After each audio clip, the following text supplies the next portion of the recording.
जब डोली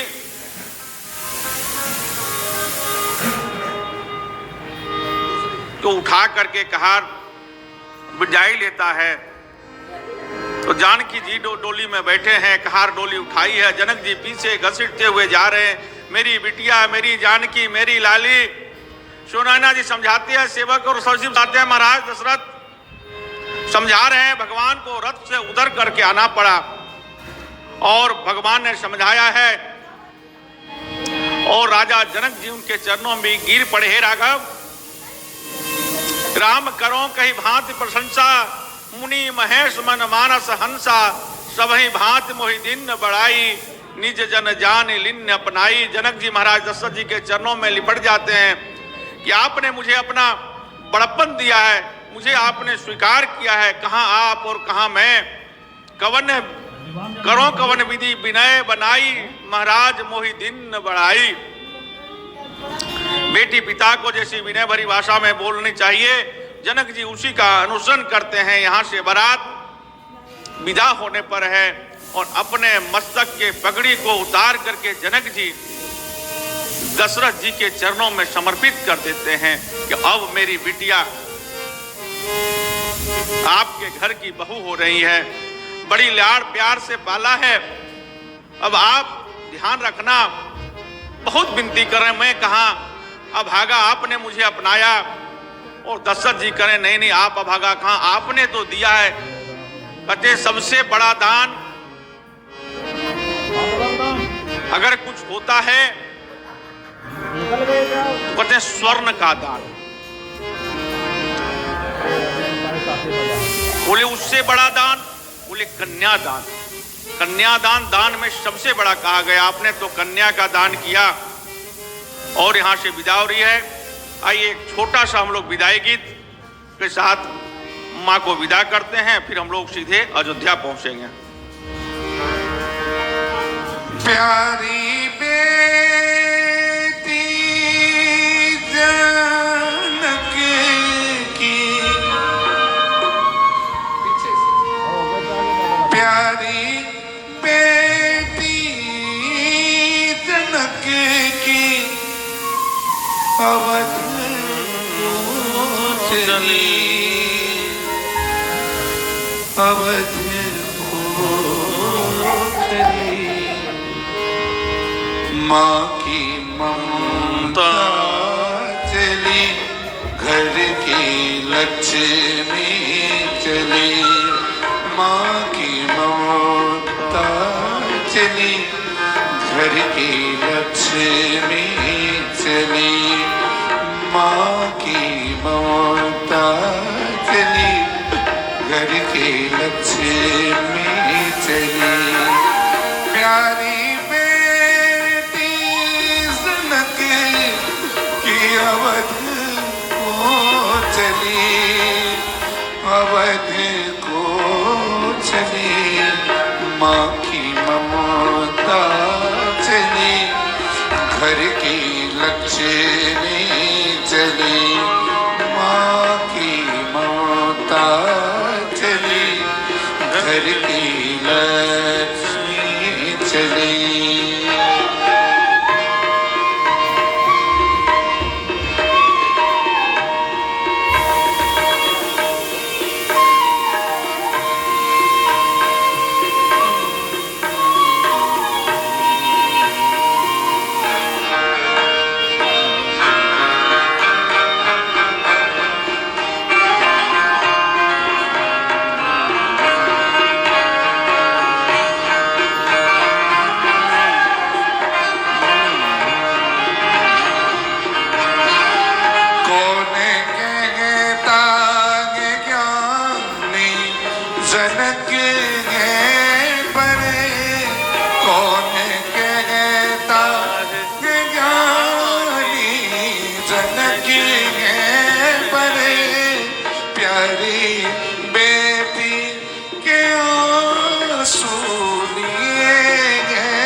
घर की लक्ष्मी चली, माँ की ममता चली, घर की लक्ष्मी चली।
अवध की गली, माँ की ममता चली, घर की लक्ष्मी चली। प्यारी बेटी जनक की अवध को चली, अवध को चली, माँ की ममता चली, घर की लक्ष्मी चली।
माँ की ममता चली, घर की लक्ष्मी चली, घर की लक्ष्मी चली, घर की लक्ष्मी चली, घर की लक्ष्मी चली। और सच पूछो ना, जब बेटी विदा करते हैं तो मानो लक्ष्मी घर से जा रही है। और आज सीता जी बड़ी कारुणिक प्रसंग है, लेकिन समय 2 ही दिन है, लंका तक जाना भी है, लौट के अवधपुर आके राम का राज तिलक भी करना है।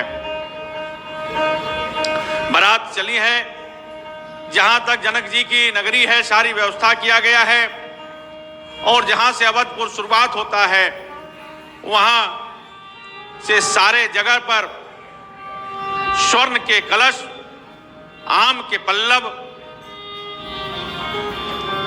केले के पत्तों से बड़े बड़े तोरण द्वार बनाए गए हैं। सभी लोग बधाई देने के लिए मानो उमड़ पड़ रहे हैं। सभी लोग जहां पे अयोध्या का सीमा था, हजारों लाखों लोग बधाई देने के लिए दौड़ पड़े हैं। तीनों महारानियां थाली लिए खड़ी हैं। महाराज दशरथ जी के वाल्मीकि रामायण में 350 रानियां का वर्णन है और 3 पटरानियां थी। अनेक शास्त्रों में कहा गया कि उनकी 700 रानियां और 3 पटरानियां थी, क्योंकि वहां लोग मनोविनोद भी किए हैं राम जी के विवाह में। वहां सखिया ने कि जब 700 आपकी माताएं थी और रथ आपके पास 10 रथ थी तो चढ़ते कैसे थे? दूसरे सखियां कहती थी 1 पर 70। तो अनेक अनेक ग्रंथों में अलग वर्णन किया गया है। तीनों महारानियां स्वर्ण के थाल लिए आरती उतारने के लिए आज लक्ष्मी का खड़ी है। महाराज दशरथ सम्मान सहित कनक थार करी मंगल नहीं, कमल करनी नियमा चली मुदित परिछन करणे,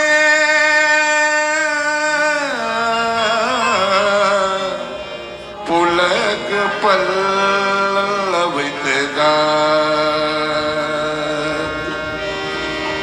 आरती उतारी है, अपने बहू को घर ले गई है। बहू ने सभी सास को प्रणाम किया है। और इधर दशरथ जी ने जितने भी बाराती आए थे, संत आए थे, मुनि आए थे, सभी को यथोचित सत्कार किया है, सबको विदागरी दी है, सबको विदा किया है। एक दिन शाम काल का समय है, चारों अपने बहुओं को और तीनों रानियां को बुलाती हैं और दशरथ जी कहते हैं कि ये बहू नहीं, मैं 4 बेटी के रूप में लाया हूं, इन्हें बहू नहीं बेटी मानना।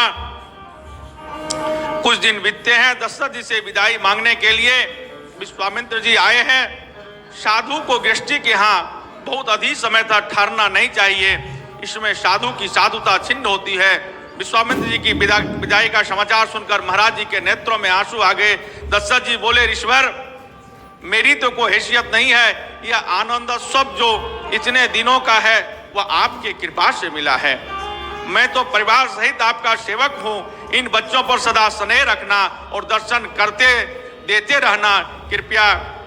सभी ने विश्वामित्र जी को प्रणाम किया, आशीर्वाद दिया। चारों भैया ने गुरु विश्वामित्र जी के चरण धो करके चरणामृत पाया है। अब गोस्वामी जी यही बालकांड को पूर्ण करते हैं और बालकांड ही मानो इनका जड़ है, रामचरितमानस का जड़। इसीलिए जड़ जितना मजबूत होगी उतने बड़े पेड़ हो जाए, उसको परेशानी नहीं होगी। इसीलिए सबसे ज्यादा अगर समझने की चीज है यह बालकांड है। मानस कल्प वृक्ष का तना अयोध्या कांड है। गोस्वामी जी ने मानस रूपी कल्प वृक्ष की चर्चा किया, जिसमें बालकांड मानस का कल्प वृक्ष की जड़ है, अयोध्या कांड मानस के कल्प वृक्ष की तना है, किष्किंधा कांड वृक्ष के पत्ते हैं और सुंदर कांड खिलता हुआ सुगंधित पुष्प है और लंका कांड उसी वृक्ष का दिव्य फल है और उत्तर कांड उस फल का मधुर रस है। जिन पौधों की जड़ें जितनी नीचे जाती है वह वृक्ष उतना ही बड़ा होता है, वह उतना ही हवा में, आंधियों में, बरसात में टिकने की क्षमता होती है। इसीलिए रामचरितमानस का जड़ है बालकांड। इस बालकांड को अभी हम लोग आनंद ले रहे थे और हमारे और आपके जीवन में जब तक बालक है तभी तक उसके जीवन में आनंद है। और जैसे हम बड़े होते हैं, पढ़ाई का टेंशन, परीक्षा का टेंशन, उससे बड़े हो गए तो घर चलाने का टेंशन, नौकरी का टेंशन, व्यापार का टेंशन। तो बाल कांड ही मानो मेरे जीवन में जब तक हम बालक हैं तभी तक आनंद है, और जैसे जैसे हम बड़े होते जाते